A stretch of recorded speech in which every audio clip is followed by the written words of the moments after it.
It's just hate, you know? It's just hate. There's various ways I'll win. But I got the fighter spirit, and that's how I'll go in there and break him down with my spirit. The world of boxing just exploded with news that's more shocking than any uppercut. Anthony Joshua, the former unified heavyweight champion, has officially filed a lawsuit against YouTube sensation-turned-boxer Jake Paul. This legal action isn't about a fight in the ring. It's a direct result of Paul stepping far beyond the bounds of trash talk and into the territory of racist remarks. With this move, Joshua has transformed a war of words into a high-stakes legal battle that could redefine both their careers.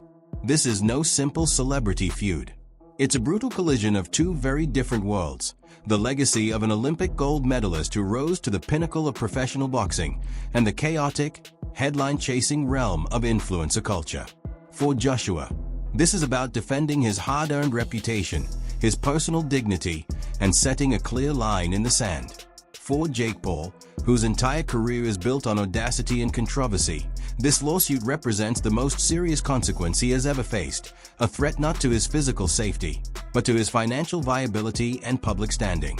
Both men now stand with their pride and professional futures hanging in the balance, awaiting a judge's gavel instead of a referee's bell. Fans across the globe are absolutely stunned.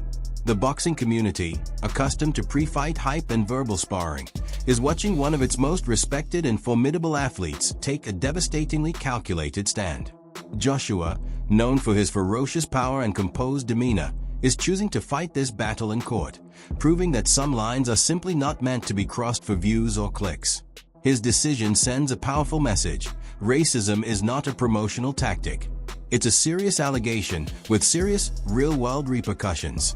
The drama is unfolding in real time. Every sports news outlet, podcast, and social media platform is buzzing with questions. What exactly did Jake Paul say? What damages is Joshua seeking? Could this end Jake Paul's boxing ambitions for good? The spectacle has everyone glued to their screens, awaiting the next legal filing. This story is more than just gossip. It's a modern-day parable about accountability, the corrosive nature of hateful speech, and what happens when the relentless pursuit of fame finally meets an immovable object of principle. One thing is certain: the outcome of this courtroom clash will deliver a knockout punch that resonates far beyond the sport itself.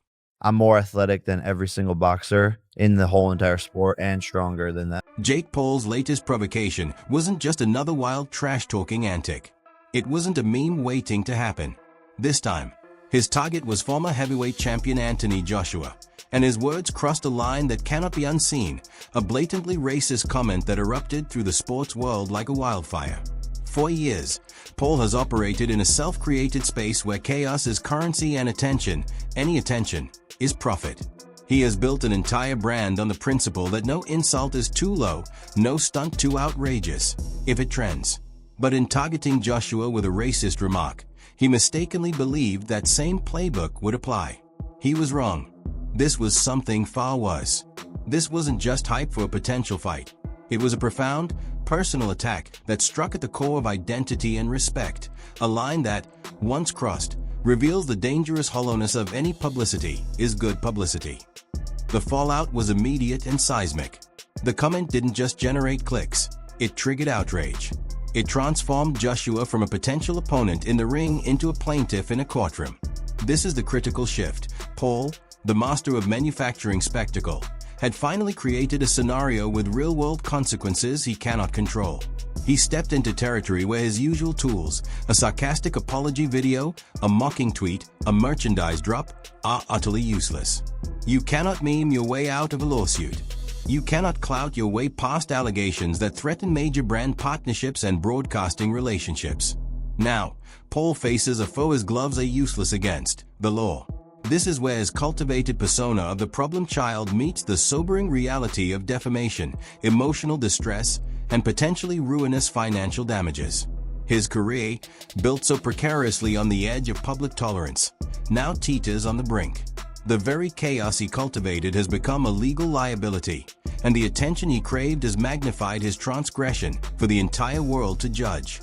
The fire he started has burned through the scripted drama of influencer boxing, exposing what happens when calculated controversy collides with genuine, unforgivable offense. The ring has been replaced by a courtroom, and the countdown has begun on a verdict that could end his career not with a punch, but with a gavel. Instead of processing feedback or acknowledging his flaws, the deluded person protects their ego by attacking the source of the criticism. And you versus going to the gym, you're still a fat? By labeling all the criticism he receives about his lackluster opponents as merely hate. Within hours, Anthony Joshua's team acted with the precision of a championship-level strategy. There were no emotional press conferences, no shouting matches on social media. Instead, they launched a cold, calculated legal strike. Overnight, Joshua filed a lawsuit against Jake Paul, transforming a viral moment of vile trash talk into a formal, serious courtroom battle. It was a masterclass in controlling the narrative. Where Paul deals in noise, Joshua responded with the silent, imposing weight of the law. This decisive move had a seismic effect, even within Paul's own camp. His most ardent supporters, accustomed to defending his antics as just content, were left scrambling. For the first time, they were forced to confront a simple, damning question. How could he be so reckless, so tone-deaf, and so blind to the real-world consequences? The usual excuses of his just trolling or it's for the views evaporated in the face of legal documents. The spectacle was no longer a game. In one swift, professional move, Joshua shifted the entire axis of the conflict. He reframed the conversation from the chaotic, profit-driven world of influencer drama to the sober, consequence-driven realm of law and reputation. The man the world knew as the uncontrollable problem child was instantly, irrevocably recast. He was no longer just a controversial figure. He was a legal liability.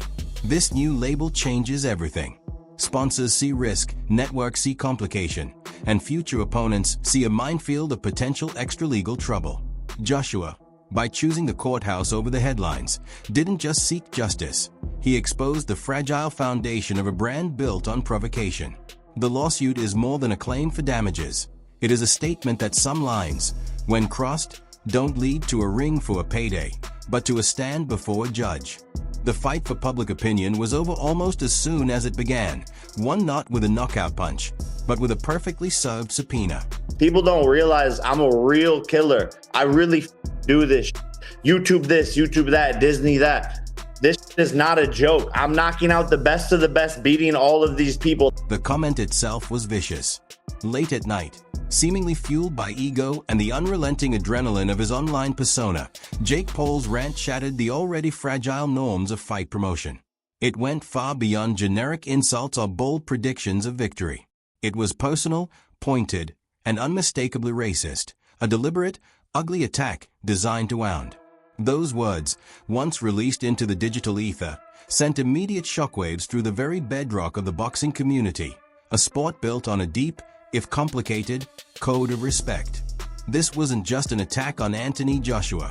It was an affront to the lineage of the sport itself.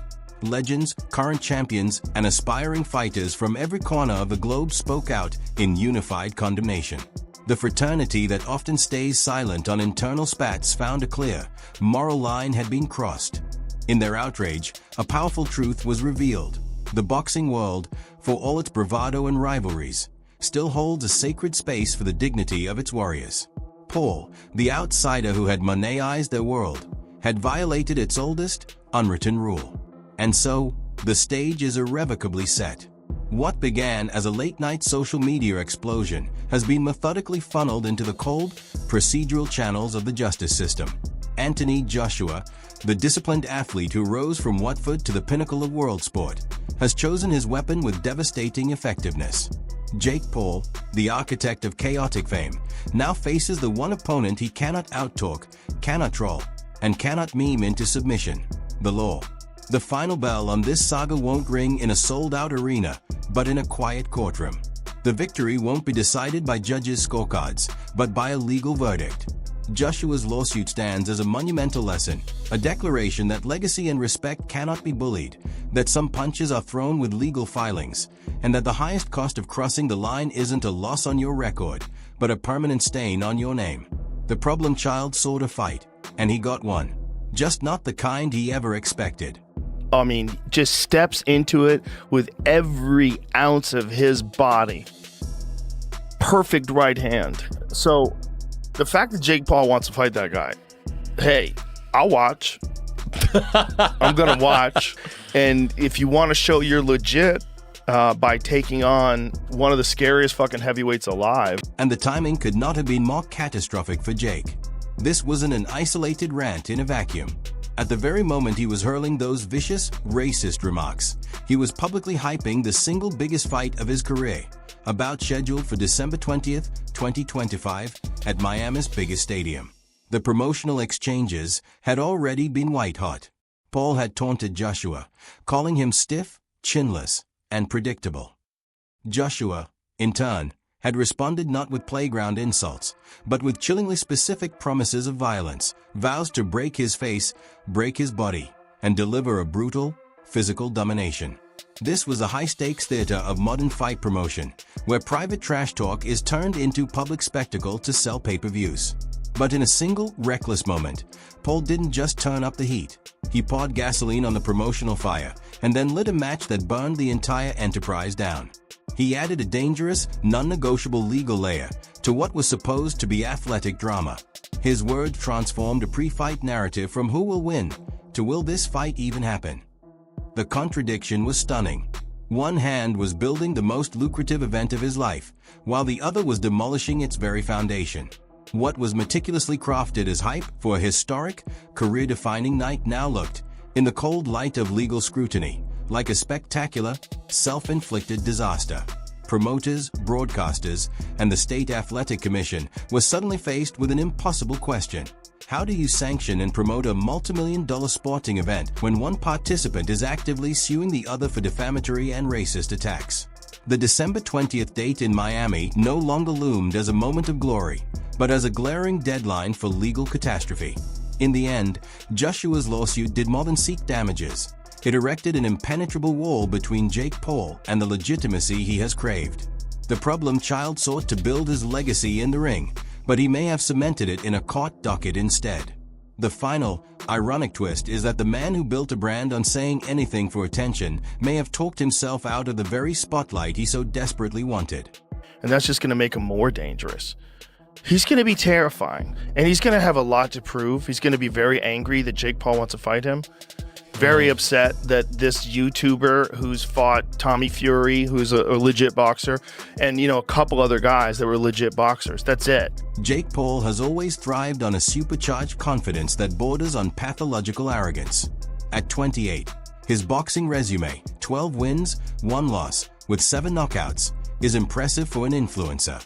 But in the stark, unforgiving light of Anthony Joshua's legacy, those numbers pale into insignificance. Joshua, at 36, is a former 2-time unified heavyweight champion of the world with a record of 28 wins, 4 losses, and a devastating 89% knockout rate.